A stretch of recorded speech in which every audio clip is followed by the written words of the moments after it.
सुबह सुबह अज्जू भाई ढाबे पर काम कर रहा होता है। तभी राइस्टार हांफते हुए उसके पास आता है और बोला, अज्जू भाई, आज फिर उस सूखा पेड़ पर एक आदमी की लाश मिली है। अज्जू भाई चौंक गया। उसने गंभीर आवाज में कहा, अब तो यकीन हो गया, जरूर वही सरकटा लौट आया है जो रात के सन्नाटे में गांव में चुपके से घुसता है और जो भी आदमी बाहर होता है उस पर हमला कर उसे वहीं मार देता है। इतना कहकर वह तुरंत सूखा पेड़ के पास पहुंचा जहां अमित भाई का लाश पड़ा हुआ था और आसपास गांव वाले खौफ में खड़े थे। अज्जू भाई अपने ढाबे की ओर लौट गया। एक दिन जब अज्जू भाई अपने घर में आराम कर रहा होता है तभी एक लड़का दौड़ता हुआ आया और बोला, अज्जू भाई सर, कटे ने मेरे पापा को मार डाला। अज्जू भाई ने कहा, सब कुछ शुरू से बताओ, क्या हुआ? लड़का रोते हुए बोला, आज शाम पापा खेत में काम कर रहे थे, तभी पास के कमरे से अजीब सी डरावनी आवाज आई। वे देखने गए तो सामने सरकटा खड़ा था। उसने पापा को एक झटके में मार डाला। ये सुनकर अज्जू भाई की आंखों में आग भर गई। उसने कहा, ठीक है, आज रात में उस सरकटे का असली चेहरा सबके सामने लाकर रहूंगा। रात होते ही अज्जू भाई गांव के बीचों बीच खड़ा निगरानी कर रहा था। तभी अचानक उसे सरकटा दूर से आता दिखाई दिया।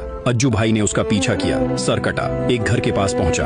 उसी समय घर से एक आदमी बाहर निकला और अगले ही पल सरकटे ने उसे बेरहमी से मार डाला। अज्जू भाई यह सब अपनी आंखों से देख रहा था। अज्जू भाई कुछ समझ पाता उससे पहले ही वह अचानक हवा में गायब हो गया। अगली सुबह गांव के उस सूखे पेड़ पर एक और नई लाश मिली। गांव वाले चारों तरफ से घेर कर खड़े थे। हर किसी के मन में बस एक ही सवाल था, भला ये सब कौन कर रहा है? डर और निराशा से भरे गांव वाले रोते हुए पास के एक प्रसिद्ध बाबा के पास पहुंचे। उन्होंने गांव में बीते सभी भयानक घटनाओं के बारे में बताया। बाबा बोले, मैं उस सरकटे को खत्म करके ही रहूंगा। इतना कहकर वह अपनी मोटरसाइकिल पर बैठकर सूखे पेड़ की ओर चल पड़ा। वह तुरंत दौड़कर वहां पहुंचा और अपनी जादुई शक्तियों से एक भयानक हथियार प्रकट किया। वह पेड़ को काटने लगा और तभी अचानक एक तेज हवा उसके शरीर से टकराई। ये देखने से पहले फ्री फायर और पबजी में से आप लोग किसे पसंद करते हो? फ्री फायर को पसंद करने वाले सभी लोग चैनल को सब्सक्राइब करते, वीडियो को लाइक कर दो और कमेंट में फ्री फायर के लिए रेड दिल भेज दे। देखते हैं कितने लोग फ्री फायर को पसंद करते हैं। और अगले ही पल बाबा गायब हो गए।